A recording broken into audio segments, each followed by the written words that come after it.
presented by One Films.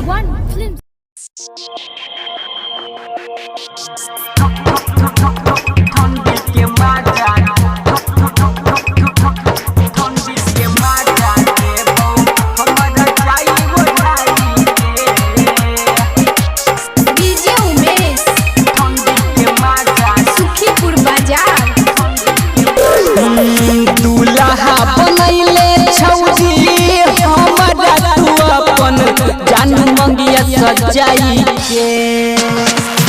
दूल्हा बनैले छौजी हमरा तू अपन जान मंगिया सजाई के। हाँ मंगिया सजाई के तो तोरा ठंडी के मजा देबो हमरा जाई ओढ़ाई के। तो तोरा ठंडी के मजा देबो हमरा जाई ओढ़ाई के।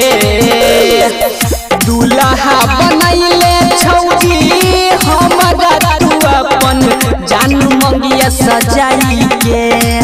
हाँ मंगिया सजाई के तो तोरा ठंडी के मजा देबो हमरा जाई ओढ़ाई के।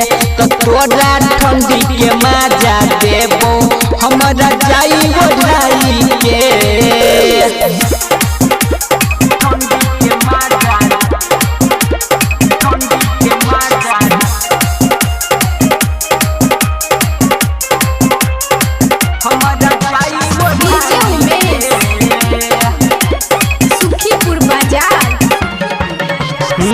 सबका से निमन देबो से जिया के सुख गे।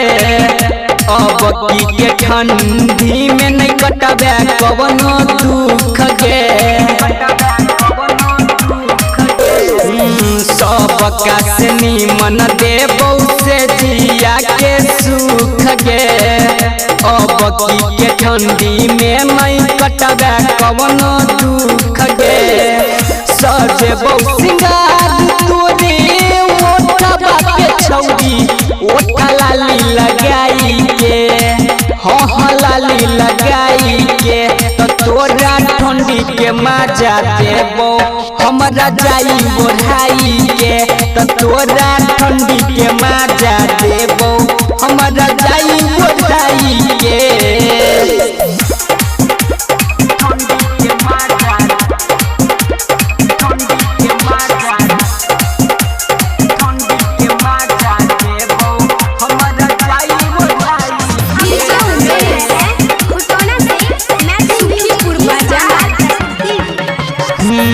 चढ़ल छौ जवानी अब नहीं राखई जान से के।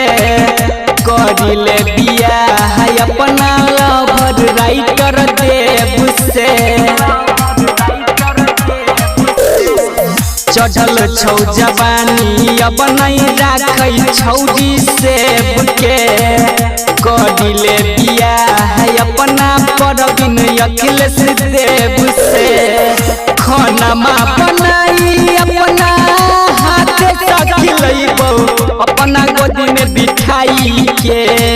अपना गोदी में बिठाई के तोरा ठंडी के मजा देबो हमरा जाई ओढ़ाई के। तोरा ठंडी के मजा देबो हमरा जाई ओढ़ाई